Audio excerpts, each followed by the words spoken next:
Alright, so today we're going to be reading a story about the Canadian wilderness. Keep in mind these stories are very old. Most of them are over 100 years at this point, so I will do my best. If there's any difficult wording or any references that are specifically Canadian, I'll do my best to point them out and explain them. But otherwise, let's get into it. A glimpse of the Northland, E. Houghton.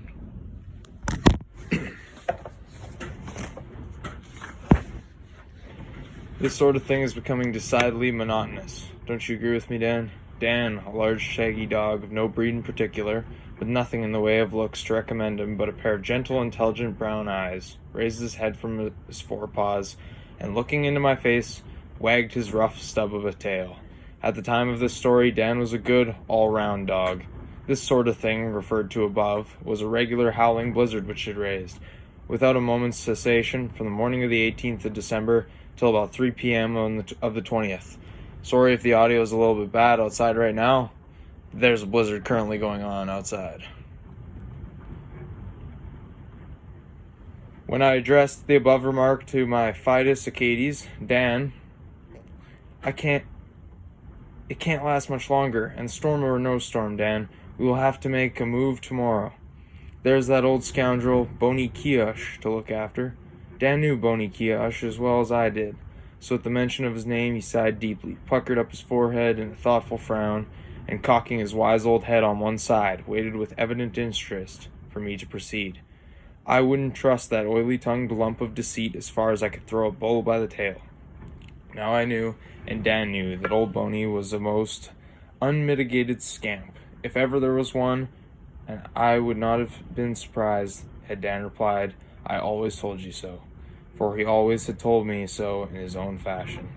I rose to my feet, knocked the ashes out of my pipe, and strolled over to the window for a peep at the weather. It certainly was not more than a peep, for I had to scratch away the frost, which lay thick on the panes, before I could see anything at all. And what did I see was simply this: little stretches of Manitowoc Lake, on the shore of which my shanty stood, through the rifts of whirling snow which drove past in great white curtains. Of the 3 wigwams on the point, some 100 yards distant, I could catch a moment's glimpse through the white tempest's rush. They looked like conical snowdrifts.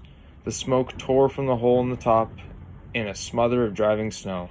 That was about all I could see. The red pine clump on the bluff, a little to the south, was quite invisible in the storm. 'Twould be as much as a man's life were worth to cross the Gross Cap today, I muttered, thinking of the comfortable post at the mouth of the Michipocaton, and the boys sitting snugly round the big stove yarning and laughing at the gale. Dan gave a little whining bark and ran to the door. "Anybody coming, old boy?" He wagged his tail and looked that he thought as much. The outlook was distinctly gloomy. I returned to my chair. Dan lay down at the door with his nose at the crack and sniffed. I was camping on the shore of Manitowoc to look after the interests of the Honorable Hudson Bay Company, which service I was employed.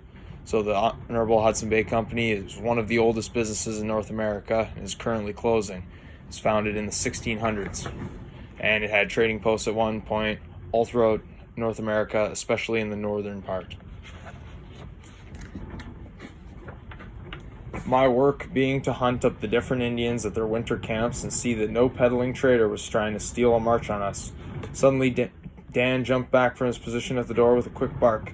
The next instant, it was pushed open and the figure of an Indian entered, slamming it behind him. He let a pack which he carried slip to the ground, stood his long gun in the corner, gave himself a shake as much as Dan could have done, and with a grunt of recognition pulled the deerskin mitten from the strong, thin hand and held it out to me. I could see his white teeth shining in the gloom as he grinned broadly, and as he shook my hand I could see, too, that his cheeks were both frozen. "Opeechee, Casino, very cold," in Cree, he remarked. "Yes, Amik," I responded in the Chippewayan dialect. "Sorry, I'm wrong." "I should imagine so by the look of your face." He put up his hand, touched his cheek, and grinned. "Frozen?" he asked, looking at me. "Yes," I replied. Going out of doors again, he doctored them up with a little snow, and a few moments later returned. Amik was an old friend of Dan and myself. After smoking and chatting for a time, he came to the real object of his visit. the sale of his furs. Having struck at a bargain to our mutual satisfaction, he refilled his pipe and, seating himself near the stove, began again to smoke, but shortly broke silence again by saying, "A herd of caribou passed over Stony Portage this morning, going north."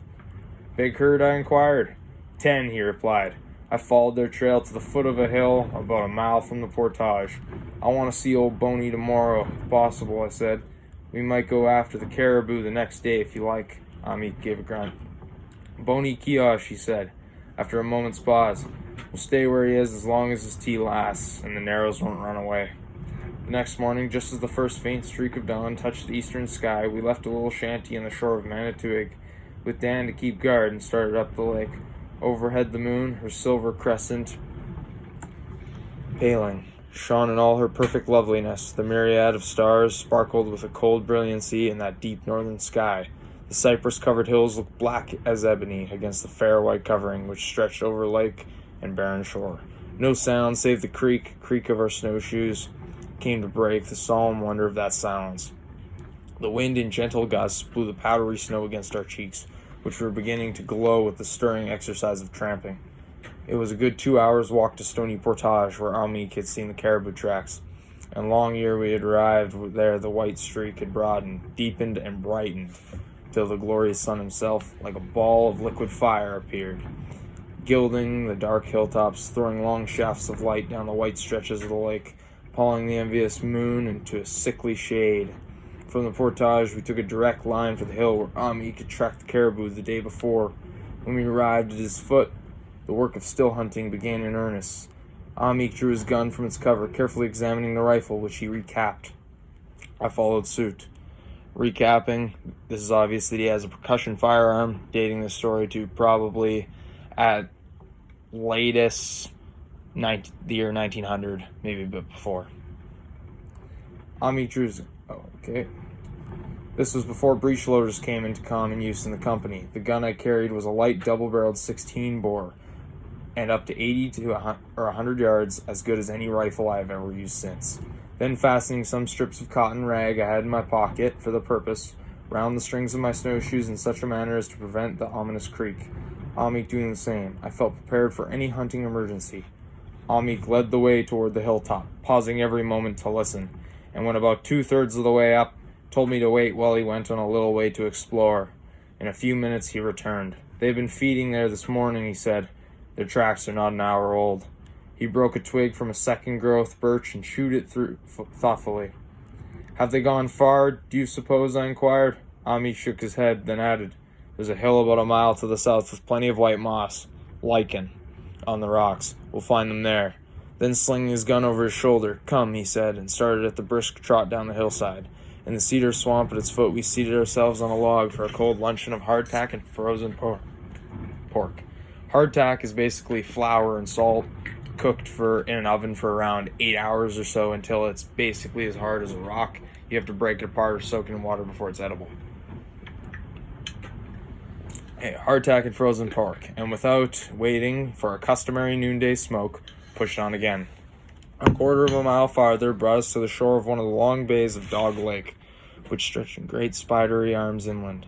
I was pushing my way through the tangled undergrowth which lined the shore, when Amik touched me lightly on the shoulder with that soul-stirring word, "Adik," which means caribou.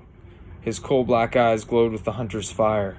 A smile lighted the dark, swarthy face. His lean figure was drawn to its full height, his left hand holding the barrel of his long gun, the butt resting in the snow behind him. His right hand, stretched to the full length of his sinewy arm, pointed across the glittering dazzle of snow. Stooping forward, I peered through the interlaced branches. Sure enough, there were the caribou. 1, 2, 3, I counted 10 of them in a long line, Indian file, leisurely crossing the bay in the direction of the hill Amik had spoken of, which lay a half-mile farther on to the south. In a few minutes they disappeared in the woods on the other side, giving them a good half-hour's grace so that they might well get away from the lake shore. We stepped boldly out onto the ice and started once more for the hill. It was about 2:30 when we arrived there, and skirting around it to the east side so that the wind, which was from the west, would blow from them to us, we cautiously began the ascent. Then the glorious excitement of the chase came upon me. I could hear my heart beat in the stillness. The blood seemed to mount to my brain with a feeling as though my hair was bristling on end, In the dark face before mine, there was a look of fatal quiet, the excitement alone showing in the quick, watchful eyes. The smallest creaking of a snowshoe, the slightest snapping of a twig, would scare the timid game across the barren hilltop, now so close before us. But no such sound wafted the dread tidings. Softly as a cat, Amik advanced, and softly I followed after. 50 feet ahead lay the trunk of a tall pine, and beyond this was a little natural clearing which, with few exceptions, is always to be found in the Caribou districts, where the rock covered with lichen comes so near to the surface as to afford even the hardy cypress insufficient nourishment for its twisted roots. Dropping on our faces, we wormed ourselves to the back of the pine log. My heart was now thumping in my side, with a noise in my ears like high-pressure steam engine. Suddenly we drew the covers from our guns, cocked them, and rose to our knees, so as to command a view of the barren. And there, not 40 yards away, stood a fine bull caribou, broadside on, quickly pulling down some hanging moss from a dead spruce. By his side, 2 fat cows were lying, while a little farther to the left were the rest all bunched together, feeding on the savory lichen. Amik pointed at the buck, telling me to fire at him, then quickly passing his mitten along the barrel of his weapon to wipe any dust from the surface. He leveled at one among the herd. Of his proceedings I saw no more for the time being, but turned my attention to the sleek shoulder of the buck, rested my elbow on my knee, and took careful aim. For a second the 2 barrels were motionless as the rocks around. Then with a crash that roused the echoes of those silent hills, and 2 reports rang out as one. One single instant that noble herd stood as though spellbound, their gentle eyes, all filled with a dumb terror, turned on us. Then the beautiful limbs came to replete again with energy. With a sidelong leap they were off, with a swirl of snow kicked up over their dun sides to the cover of the woods. But not before my second barrel sent its message to the heart of a fat cow, which, plunging forward on its side, fell of a heap. The caribou Amik had fired it, dropped stone dead shot through the neck. My buck had gone tearing off with the rest of the herd, as though an ounce of cold lead in the ribs was rather a joke than otherwise. Amik started after them, loading as only an Indian can while he ran. He soon left me behind, and before he had gone more than a quarter mile, I heard the report of his gun a second time. Hurrying forward, I found him standing with a look of self-satisfaction, lighting up his honest old mug by the side of my buck. We found on examination that my bullet had entered a little behind the foreshoulder, and coming in contact with the bone, had changed its direction and lodged just under the skin in the front of his broad, hairy chest. Well satisfied with our day's hunt, we took as much meat as we could conveniently carry, and are caching the remainder. Starting back from my shanty on the Manitowoc Lake, where we arrived in due course of time, comfortably weary, having walked some 18 miles that day, and to beat one's trail that distance will weary the average man. That brings us to the end of that story. That is a very common story and a good example of what hunting in early Canada looked like. It was very hard life for those people. Lifespan was relatively short, and a lot of people died up north. This is pretty early days, but 18 miles in wintertime across snow is crazy. Seeing that the man's cheeks were frozen is not really a surprise. I've walked some 5 kilometers with pretty modern gear and gotten frostbite a time or two. It's absolutely not surprising that his cheeks were frozen. Anyway, thank you very much for listening, and that'll be it for today.